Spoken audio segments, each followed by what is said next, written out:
विपक्ष कहता है कि मोदी प्रेस कॉन्फ्रेंस नहीं करते। मेरा प्रश्न है कि एक प्रेस कॉन्फ्रेंस में कितने पत्रकार होते हैं? 50, 60, ज्यादा से ज्यादा 100?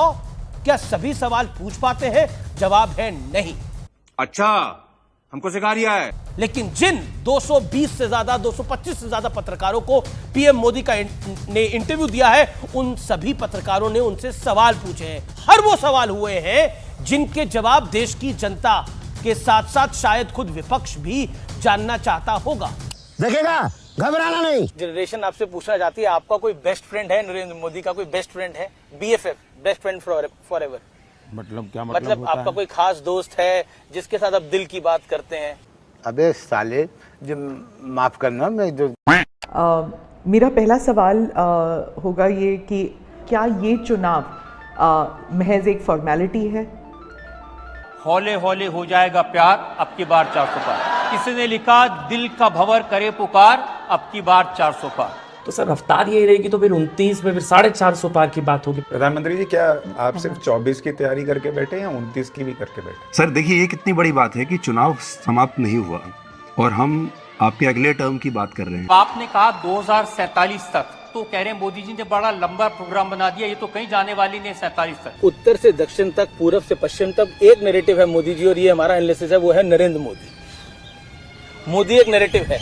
मैंने देखा हर जगह आप जिम्मेदारी लेकर खड़े हो जाते हैं कि मोदी के नाम पर वोट देना है। वोट तो सिर्फ मोदी जी को जा रहा है क्योंकि मोदी जी की गारंटी है कि भाई आपके नाम पे ही जीत के आना है। इन छोटे मोटे प्रोग्रामों से कितना कमा लेते हो? और फिर ये भी लिख दिया कि चटनी के बिना ढोकला बेकार, अब की बार फिर से मोदी सरकार। मोदी जी वो कुछ पाकिस्तान से वीडियोस भी आते हैं, वो कह रहे हैं कि मोदी वहां भी प्रधानमंत्री बन जाए। के नतीजों के बाद राहुल होंगे फरार, अब की बार 400 पार। तो लोग भी कहते हैं कि अगर सब इतना आसान है तो इतनी मेहनत क्यों कर रहे हैं आप? आप इतना ट्रैवल कर रहे हैं, दिन में 5, 4, 6 रैली, 4-5 रैली कार्यक्रम, कोई इस प्रदेश में तो कोई दूर दूसरे प्रदेश में। आप निरंतर लगे हुए हैं, हर कोई देख रहा है। तो इस सब में आप फिट कैसे रहते हैं? इतनी ऊर्जा आप कहां से लेकर आते हैं? प्रधानमंत्री जी, आप इतनी मेहनत करते हैं, इतना काम करते हैं, आप वाकई थकते क्यों नहीं है? पूछता है Bharat, nation wants to know, आप इतने रिलैक्स्ड कैसे रहते हैं? स्क्रिप्ट राइटर लगता है एक ही है। अरे तो रही है, एपेटाइजर 10 साल था, अब मेन कोर्स आना बाकी है। तो अब ये मेन कोर्स क्या है आने वाले थर्ड टर्म के लिए? ट्रेलर है, आपके स्पीचेस में कहते हैं अभी तो ट्रेलर है, मैं बहुत कुछ करने वाला हूँ। तो एक कस्बा होता है जो थोड़ा नर्वस हो जाता है कि करने क्या वाले हैं मोदी जी।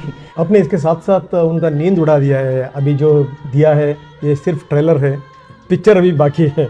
आपके जो विरोधी वो इसीलिए घबराते भी कि अभी ये दिख रहा है इन्होंने आगे क्या सोच रखा होगा।